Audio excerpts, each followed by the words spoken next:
governments. They will always be slow and they will always be bureaucratic. Funnily enough, even in Kuwait, and I suspect in a lot of other countries, the rules of censorship are much more clear. And actually they are in writing, as opposed to the ethics and the ethical principles or codes of ethics.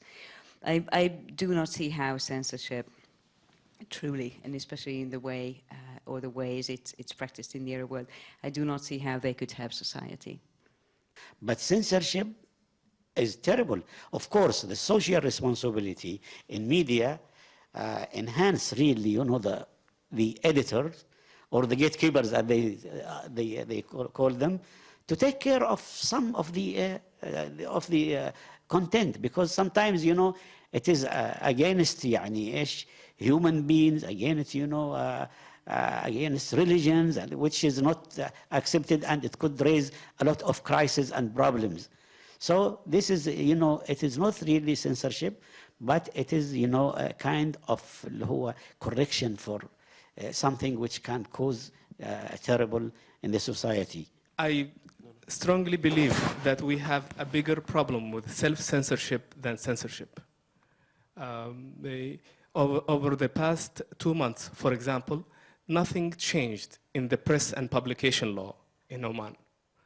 But the local media scene has completely 100% transformed.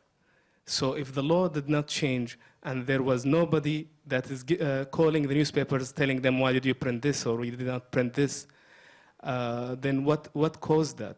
It was actually the self-censorship.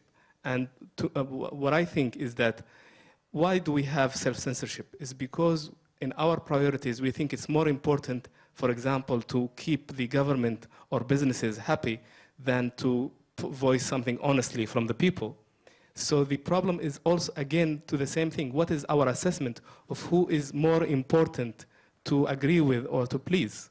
We know that human memory spans about 80 years. That's the active memory.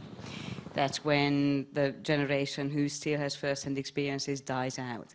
But we are talking about events, and Jan in the morning session was referring back to Eastern Europe and the fall of the Berlin Wall and the collapse of communism, which was 2 years ago. And we all seem to have forgotten about those events. And then the questions, the conversation, it was all about satellite TV bringing down the whole communist bloc. Very, very similar questions Fax asked. machines for Tiananmen Square. Fax machines. Yes, absolutely. Oh, that's right, absolutely. So it was fax, photocopiers, Xerox machines, which the Soros Foundation was buying and distributing. And so it was fax, yes, and satellite broadcasting.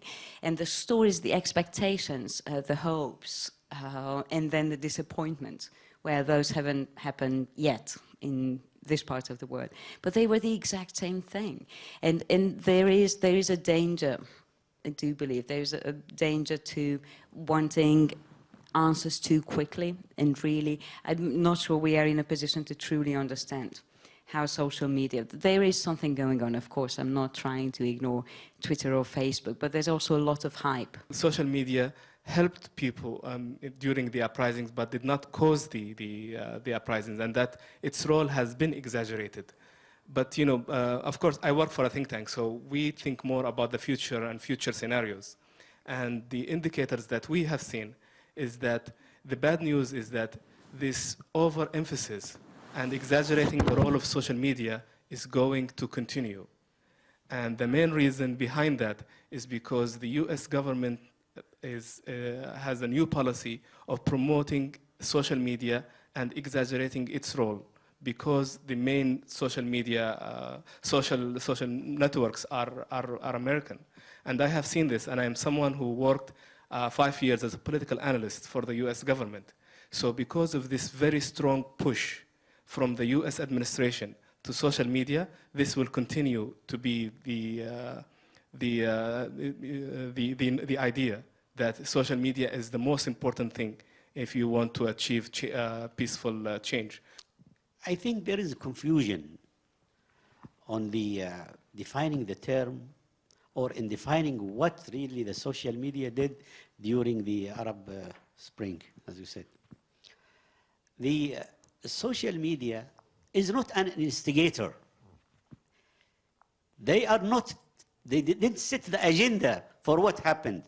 The agenda was there, but it was a medium that really enhanced these youth to communicate with each other, to come together, to make their decisions, to arrange their movement, and to make اللي هو يعني ايش deadline for their movement.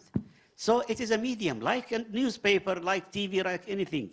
They don't set the agenda. Somebody else set the agenda, and these are the youth. And also, the youth made their agenda after, you know, long, really complaint, or long, really survival, or wrong